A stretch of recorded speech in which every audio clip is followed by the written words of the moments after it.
sebelum Holaku Khan menyerang Baghdad. Mengapa Holaku atau Tartar bisa mengalahkan Baghdad? Karena ada pengkhianat. Ada Perdana Menteri Khalifah pada waktu itu, Perdana Menteri Khalifah Al-Mustansir Billah, yaitu Ibnul Alqami, seorang Syiah. Dia yang berkhianat. Pengkhianatannya bagaimana? Selama bertahun-tahun tentara yang ada di Baghdad dikurangi terus.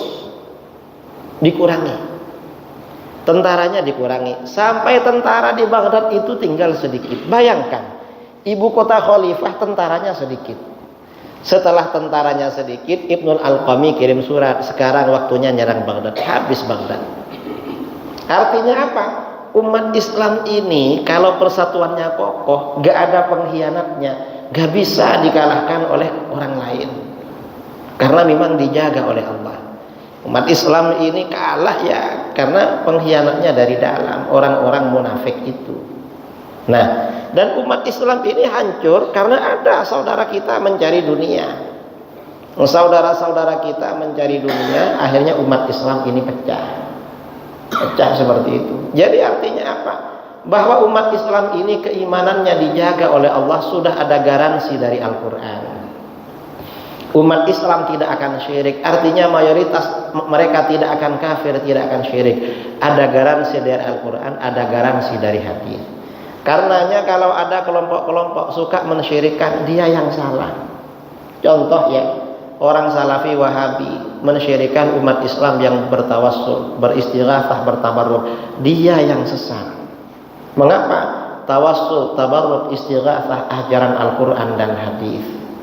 Mereka memang telinganya tuli, saudara, nggak mau diajak bicara, diajak ketemuan nggak mau mereka, pakai sistem telinga tuli. Mengapa tuli? Ada yang bayar mereka. Salafi Wahabi itu ada uangnya. Nah, sekarang ini karena Wahabi ini sudah mulai dipepet, Allah memang sekarang ini lagi memberi pelajaran pada Wahabi, mengutus putra mahkota namanya MBS. Akhirnya ulama-ulama Wahabi yang keras-keras dipenjara semua. Yang nggak dipenjara sekarang ini yang fatwanya lucu-lucu. Ini Mufti Wahabi yang ada sekarang, Mufti Wahabi Abdul Aziz bin Abdullah Al-Syekh ditanya, gimana hukum Maulid Nabi? Bid'ah dan haram. Karena dulu sahabat tak pernah melakukan. Lalu dia ditanya oleh MBS, oleh kerajaan, gimana hukumnya kerajaan merayakan hari nasional berdirinya kerajaan Arab Saudi? Kalau kita ini kan hari nasional 17 Agustus, ya. Gimana? Kata muftinya, oh gak apa-apa. Itu kan mensyukuri berdirinya kerajaan tauhid, negeri tauhid. Bersyukur itu hukumnya sunnah, bahkan wajib. Jadi kalau Maulid Nabi haram, bid'ah dan syirik. Kalau hari nasional Saudi Arabia sunnah dan wajib. Masuk akal enggak, saudara? Apakah Rasulullah pernah merayakan berdirinya kerajaan Islam? Kan enggak pernah kan? Sama-sama enggak pernah. Tapi kita agak membid'ahkan. Seandainya negara kita merayakan proklamasi kemerdekaan, mengapa enggak membid'ahkan? Ada dalilnya di dalam Al-Quran. Wa dzakirhum bi ayyamillah. Ingatkan mereka, sampaikan peringatan pada mereka tentang hari-hari Allah. Ada dalam Al-Quran.